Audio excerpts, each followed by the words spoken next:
وبرکاتہ۔ آیت نمبر 113 114۔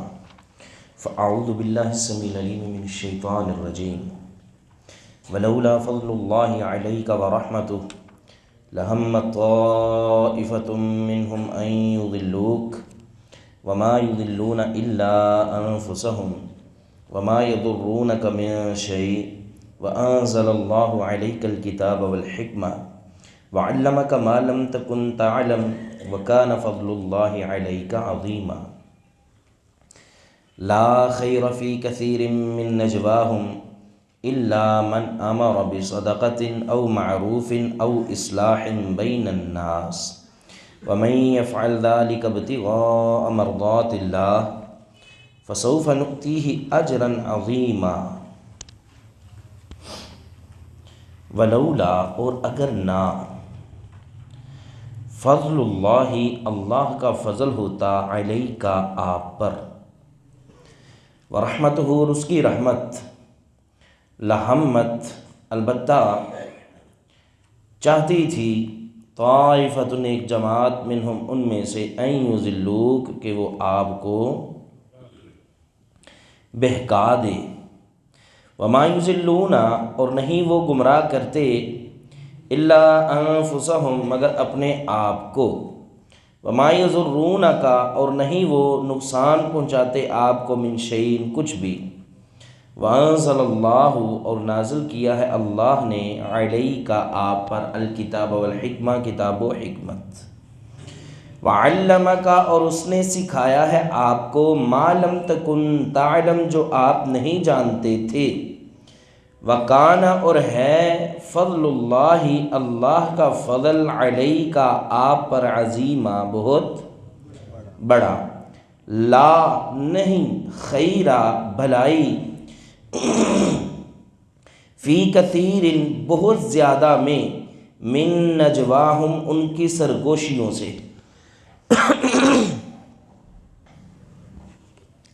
کوئی خیر کوئی بلائی نہیں بہت زیادہ ان کی سرگوشیوں سے، الا مگر، من امارا جو کوئی حکم دے، بصدقۃ صدقے کا، او معروف یا اچھی بات کا، او اصلاح بین الناس یا لوگوں کے درمیان صلح کا، ومن یفعل اور جو کوئی ایسا کرے، اور جو کوئی کرے، ذالک یہ، ابتغاء مرضات اللہ اللہ کی رضامندگی کے لیے، فسوف پس ان قریب، نؤتیہ ہم عطا کریں گے اس کو، اجرا عظیما بہت بڑا اجر۔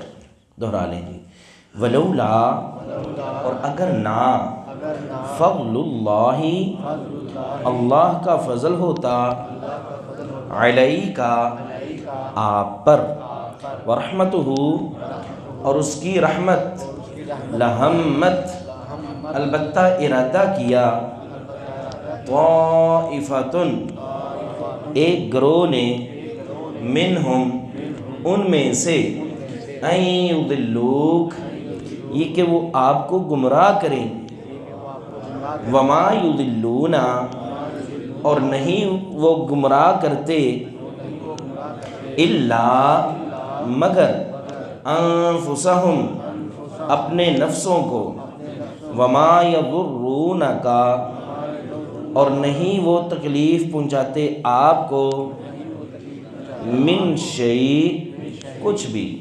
وانزل اللہ اور نازل کیا ہے اللہ نے، علیک آپ پر، الکتاب کتاب، والحکمت اور حکمت، وعلمک اور اس نے سکھایا آپ کو، ما لم تکن جو نہیں تھے آپ، تعلم آپ جانتے، وکان اور ہے، فضل اللہ اللہ کا فضل، علیک آپ پر، عظیما بہت بڑا، لا نہیں، خیرہ کوئی بھلائی، فی کثیر بہت زیادہ میں، من نجواہم ان کی سرگوشیوں سے، الا مگر، من امارا جس نے حکم دیا، بصدقۃ صدقے کا، او معروف یا اچھی بات کا، او اصلاح یا اصلاح کا، بین الناس لوگوں کے درمیان، ومن یفعل اور جو کوئی کرتا ہے، ذالک یہ، ابتغاء تلاش کرنے کے لیے، مرضات اللہ اللہ کی خوشنودی، فسوف پس ان قریب، نؤتیہ ہم اس کو دیں گے، اجرا عظیما بہت عظیم اجر، ولولا فضل اللہ علیک ورحمتہ لہمت طائفۃ منہم ان یضلوک، اور اگر اللہ کا آپ پہ فضل اور اس کی رحمت نہ ہوتی تو ایک جماعت ارادہ کر چکی تھی کہ وہ آپ کو بہکا دے۔ اب یہ وہی واقعہ چل رہا ہے، بشیر، بشر اور مبشر، بشیر جس نے چوری کی تھی اور اس کا جس نے ساتھ دیا تھا ان کے متعلق فرمایا کہ اے محبوب پیغمبر محمد صلی اللہ علیہ وسلم، اگر اللہ کا آپ پہ فضل اور اس کی رحمت نہ ہوتی، ان میں سے ایک جماعت وہ آپ کو بہکا چکی تھی۔ وہ کون سی جماعت ہے؟ وہ جماعت ہے جو بشیر کے طرفداری کر رہی تھی، اس کا دفاع کر رہی تھی، اس کی وکالت کر رہی تھی، اور بار بار رسول اللہ صلی اللہ علیہ وسلم کے پاس آتے اور آ کے آپ کو مطمئن کرتے کہ ہمارا بندہ بشیر چور نہیں ہے، بلکہ چور کون ہے؟ یہودی ہے۔ آپ علیہ السلام قریب تھا کہ بالکل مطمئن ہو چکے تھے، یہ تو اللہ کا فضل تھا، اللہ نے وحی کر کے آپ کو بتا دیا، یہ تو اللہ کی رحمت تھی، اللہ نے وحی کر کے آپ کو بتا دیا۔ اگر ایسا نہ ہوتا تو پتہ ہے کیا ہوتا؟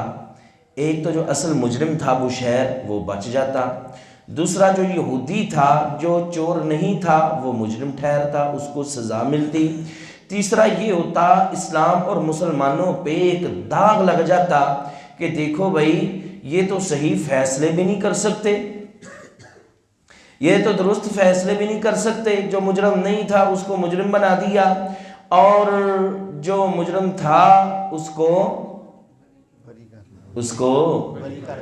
کون تھا مجرم؟ مجرم کون تھا؟ بشیر، اور الزام کس پہ لگایا؟ یہودی پہ، یہودی ہوا ملزم اور بشیر ہوا مجرم، بشیر ہوا اور یہودی ہوا ملزم نہیں ملزم، مجرم اور ملزم، کیونکہ اس پہ الزام لگایا گیا تھا۔ بہرحال اللہ تعالیٰ نے فرمایا کہ وہ جو بشیر کی طائفہ، جماعت، گروہ، ساتھی، وکیل تھے نا، وہ آپ کو پھسلانا چاہتے تھے، یہ اللہ کا فضل اور اس کی رحمت ہے کہ اللہ تعالیٰ نے صحیح وقت پہ وحی بھیجی اور بتا دیا کہ اصل مجرم کون ہے۔ وما یضرونک من شیء، وہ آپ کا وما یضلون الا انفسہم، اگر وہ آپ کو بہکاتے تو کیا مطلب ہے آپ کو بہکایا تھا؟ نہیں جی، بہکایا انہوں نے اپنی جان کو تھا، گمراہ اپنے آپ کو کیا تھا۔ بھئی مجھے پتا ہے کہ ایک بات غلط ہے، میں اس کو صحیح کرنے پہ دلائل دینے شروع کر دوں، میں اگلے کا نقصان کر رہا ہوں کہ اپنا نقصان کر رہا ہوں؟ نقصان تو میں اپنا کر رہا ہوں، جھوٹ بول رہا ہوں، اللہ کے ہاں اتنا بڑا گناہ خرید رہا ہوں اور عذاب خرید رہا ہوں۔ تو فرمایا کہ یہ آپ کا جو ہے وہ آپ کو گمراہ نہیں کر رہے تھے بلکہ اپنے آپ کو گمراہ کر رہے تھے۔ اور ویسے بھی آپ علیہ السلام کی حدیث ہے، یہ جو میرے پاس فیصلہ کروانے والے دو آتے ہیں نا، ایک جو اپنی چرب زبانی کی وجہ سے غالب آ جاتا ہے، دوسرا سچا ہوتا ہے لیکن اس کے پاس اتنی فصیح اللسانی نہیں ہوتی، اتنی زبان میں مہارت نہیں ہوتی، چرب زبانی نہیں ہوتی، ہوتا وہ سچا ہے، وہ مغلوب ہو جاتا ہے۔ اگر میں اس جھوٹے کو یہ حق دے دوں تو یہ نہ سمجھے کہ مجھے اللہ کے نبی علیہ السلام نے دیا ہے اب ٹھیک ہے کھا لوں، بلکہ یہ جان لے کہ یہ ناحق کھا رہا ہے، اس کے ہاتھ میں آگ کا انگارہ دے رہا ہوں۔ آج کل کہتے ہیں نا جی، وہ سادہ سے لوگوں کو پھنسا کے بیچاروں جن کو کاغذی کارروائی کا نہیں پتہ، کچہری کے نام سے ڈرتے ہیں، وہ کھلے ہیں دروازے، وہ بھی جج نے ہمارے حق میں فیصلہ دے دیا ہے۔ بھئی اگر جج نے تمہارے حق میں فیصلہ دے بھی دیا تو جان لو اس نے تمہارے حق میں، اگر تم ناحق کھا رہے ہو تو اس نے تمہارے حق میں فیصلہ نہیں دیا، بلکہ اس نے تمہارے ہاتھ میں آگ کا انگارہ دیا ہے، جہنم کا انگارہ دیا ہے۔ اللہ کے نبی علیہ السلام فرما رہے ہیں کہ اگر کسی نے اس چلاکی کے ساتھ مجھ سے حق لینے کی کوشش کی اور وہ اپنے دلائل میں غالب آ گیا ہے، وہ جھوٹا تھا، تو میں اسے اس کا حق نہیں دے رہا بلکہ جہنم کا انگارہ دے رہا ہوں۔ فرمایا وما یضرونک من شیء، آپ کا تو کچھ نہیں بگاڑا، نہ بگاڑ سکتے تھے۔ وانزل اللہ علیک الکتاب والحکمہ، اور اللہ تعالیٰ نے آپ پر کتاب و حکمت نازل کی، قرآن و حدیث کا مجموعہ۔ وعلمک ما لم تکن تعلم، اور آپ کو وہ کچھ سکھایا جو آپ جانتے نہیں تھے۔ بعض لوگ کہتے ہیں دیکھیں جی ثابت ہو گیا کہ اللہ کے نبی علیہ السلام کو غیب کا علم اللہ نے سکھایا تھا، پہلے آپ نہیں جانتے تھے، پھر اللہ نے بولے نہیں سارے، وعلمک، اور اس نے سکھایا آپ کو، ما لم تکن تعلم، جو آپ جانتے۔ کہتے ہیں جی غیب کا علم آپ نہیں جانتے تھے، اللہ نے آپ کو سارا غیب کا علم سکھایا، سکھایا۔ ہم کہتے ہیں بھائی جو سکھایا جائے وہ غیب، بھائی قرآن آپ پڑھ رہے ہیں، سیکھ رہے ہیں، کتنی ایسی باتیں جن کا آپ کو پتہ نہیں تھا، ایسا ہے کہ نہیں؟ اب آپ نے پڑھ لی، آپ نے سیکھ لی، کہ آپ کے پاس غیب کا علم آ گیا؟ نہیں جی، یہ حاضر کا علم ہے، غیب کا علم نہیں ہے۔ تو ویسے بھی اس طرح کی آیت عام انسانوں کے لیے بھی ہے۔ اقرأ بسم ربک الذی خلق، خلق الانسان من علق، اقرأ وربک الاکرم الذی علم بالقلم، علم الانسان ما لم یعلم، علم الانسان، اس اللہ نے سکھایا انسان کو، ما لم یعلم، جو انسان جانتا۔ کتنا کچھ آپ جانتے نہیں تھے، اللہ نے سکھایا کہ نہیں؟ کیا آپ کے پاس بھی غیب کا علم آ گیا؟ نہیں۔ تو بھئی آیت کا غلط ترجمہ یا غلط مفہوم مت نکالیں۔ وَعَلَّمَكَ مَا لَمْ تَكُنْ تَعْلَمْ، اور اس نے آپ کو سکھایا جو آپ نہیں جانتے تھے۔ وَكَانَ فَضْلُ اللَّهِ عَلَيْكَ عَظِيمًا، اور یہ ہے اللہ تعالیٰ کا بہت بڑا آپ پہ فضل، اور اللہ تعالیٰ کی رحمت، اللہ کا فضل، اور کچھ فضائل ایسے ہیں جو خاص آپ ہی کے لیے تھے، کسی اور کے حصے میں نہیں آئے۔ بے شمار اس طرح کی حدیث ملیں گی۔ آپ علیہ السلام نے فرمایا مجھے 5 چیزوں پہ انبیاء پہ فضیلت دی گئی، ایک حدیث میں 6 کا ذکر ہے، ایک حدیث میں اوتیت بتسع، 9 کا ذکر ہے۔ 9 چیزیں اللہ نے مجھے عطا فرمائی ہیں جو کسی اور کے حصے میں نہیں آئیں۔ ان میں سے کیا ہے؟ فرمایا کہ اوتیت جوامع الکلم، اللہ تعالیٰ نے مجھے جامع کلمات عطا فرمائے ہیں۔ میں 2 لفظ یا 3 لفظ بولتا ہوں، ان کا مفہوم اتنا زیادہ ہوتا ہے کہ آپ کی زندگی لگ جائے اس کا مکمل مفہوم نہیں نکال سکتے۔ تھوڑے سارے لفظ اور مفہوم بڑا جو ہے اس کا وسیع ہوتا ہے، یعنی جامع کلمات اللہ نے عطا فرمائے۔ وَنُصِرْتُ بِالرُّعْبِ مَسِیرَةَ شَہْرٍ، فرمایا کہ میں کسی جگہ پہ ہوں نا، میرا دشمن 1 مہینے کی دوری پہ ہو، اللہ تعالیٰ اس کے دل میں میرا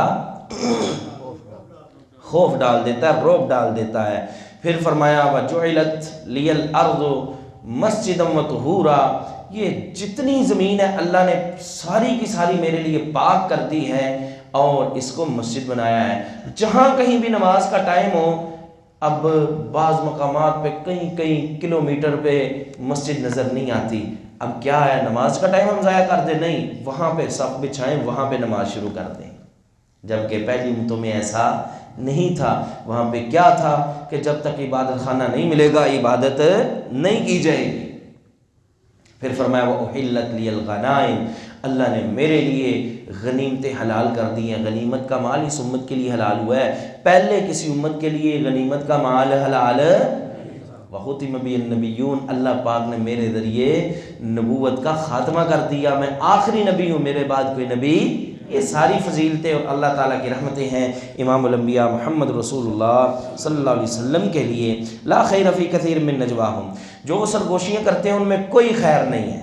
کون سی سرگوشیاں؟ وہی جو آپس میں یہ لوگ مشورہ کرتے تھے نا، وہ شہر کو کیسے بچائیں، یہ ٹرک استعمال کریں، یہ طریقہ استعمال کریں، اب فلاں کو نبی علیہ السلام کے پاس، ان میں کوئی خیر ہے؟ سرگوشی اچھی چیز ہے، سرگوشی سمجھتے ہیں نا، کان میں کوئی بات، کوئی مشورہ، ہاں الا من امر بصدقۃ، کسی کو صدقے کے متعلق کہنا ہو، یار وہ مسجد بن رہی ہے ان کے ساتھ تعاون کرو، فلاں بندہ ماڑا ہے اس کے ساتھ تعاون، یہ اگر سرگوشی کریں یہ درست ہے۔ الا من امر بصدقۃ او معروف، یا اچھی بات کے لیے سرگوشی کرنی پڑ جائے، ویسے تو سرگوشی درست نہیں، لیکن اچھی بات کے لیے سرگوشی۔ آپ دیکھتے ہیں کہ جی فلاں بندے میں عیب ہے، آپ یہاں پہ آ کے اسپیکر پکڑ کے اس کا ٹنڈوڑا پیٹنا شروع کر دیں، بھئی یہ اصلاح نہیں ہے، بلکہ اکیلے میں جائیں، کوشش کریں کہ لوگ نہ سنیں، اکیلے میں ہو کے سرگوشی میں جو ہے اس کے ساتھ بات کریں، بھئی یہ معاملہ جو ہے درست نہیں ہے، اگر آپ اس کو ایسے کر لیں تو یہ بہتر ہے اصلاح کے لیے، یہ سرگوشی درست ہے۔ بعض لوگ اصلاح کا پہلو ایسا اٹھائے ہوتے ہیں، ہم حیران ہوتے ہیں یہ کیسی اصلاح کرنا چاہتے ہیں۔ مجھے صاحب دسیا جرا وہ فلاں جڑا مسئلہ اینج کرنا والا جائز ہے؟ ہمیں بھی پتہ چل جاتا ہے کہ مسئلہ تو اسے آتا ہے، لیکن یہ ہمارے منہ سے فلاں بندے کی بے عزتی کروانا چاہ رہا ہے، تو بھائی یہ کام درست نہیں۔ اگر آپ اصلاح ہی کرنا چاہتے ہیں تو بہتر یہ ہے کہ تنہائی میں اپنے اس بھائی کو اس کی غلطی پہ اطلاع کریں، لوگوں کے سامنے اس کا وویلا یا شور مت کریں۔ او اصلاح بین الناس، یا اصلاح لوگوں کے درمیان صلح کروانا، اس کے لیے کوئی سرگوشی کرنی پڑے، ٹھیک ہے، بہتر ہے، بلکہ یہ تو اتنا بڑا عمل ہے، اتنا فضیلت والا عمل ہے۔ آپ علیہ الصلوۃ والسلام نے فرمایا کہ جو شخص لوگوں کے درمیان صلح کروائے وہ جھوٹا نہیں ہے، مطلب کہ صلح کے لیے اگر کسی فریق کے لیے کوئی وہ اچھی بات منسوب کر دیتا ہے تو یہ جھوٹ کے زمرے میں، ایک بندے کی دوسرے لڑائی ہو گئی ہے، بندہ دوسرے کے پاس جاتا ہے، کہتا ہے یار وہ بندہ جو ہے نا تیری تو تعریفیں بڑی کرتا ہے، تو لڑ رہا ہے، وہ تو تجھے اچھا ہی بڑا کہتا ہے تو لڑ رہا ہے، اب پھر پہلے کے پاس آ گیا، یار تو ایویں ہی اس سے پنگے لے رہا، وہ تو تیرے بارے راضی بڑا ہے، تو یہ جھوٹ کے زمرے میں نہیں آتا۔ لوگوں کے درمیان صلح کروانا ہمارا تو کام ہے قطع۔ ہم تو دو بندے اکٹھے بیٹھے دیکھ لینا، ہم کہتے ہیں لے کس طریقے انہوں نے لڑائی کروائی ہے، خیر تو ہے، آج تو آپ کے درمیان سے ہوا بھی نہیں تھی گزر رہی، اتنے قریب، تو ہم سے نہیں یہ اتفاق اتحاد دیکھا جاتا۔ ہم باتیں کرتے پھرتے ہیں جی وہ اتحاد بین المذاہب اور اتحاد، یہ تمام فریق کے درمیان جو ہے وہ اتحاد ہونا چاہیے، خود دو بھائیوں کے درمیان ہم اتحاد نہیں دیکھ سکتے۔ او اصلاح بین الناس، یا لوگوں کے درمیان اصلاح کرنا، صلح کروانا۔ وَمَن يَفْعَلْ ذَلِكَ، اور جو کوئی شخص ایسا کرتا ہے، ابتغاء مرضات اللہ، مقصد کیا ہے؟ اللہ کی خوشنودی کی تلاش، فَسَوْفَ نُؤْتِيهِ أَجْرًا عَظِيمًا، ان قریب ہم اسے بہت بڑا اجر عطا فرمائیں گے۔ وآخر دعوانا الحمدللہ۔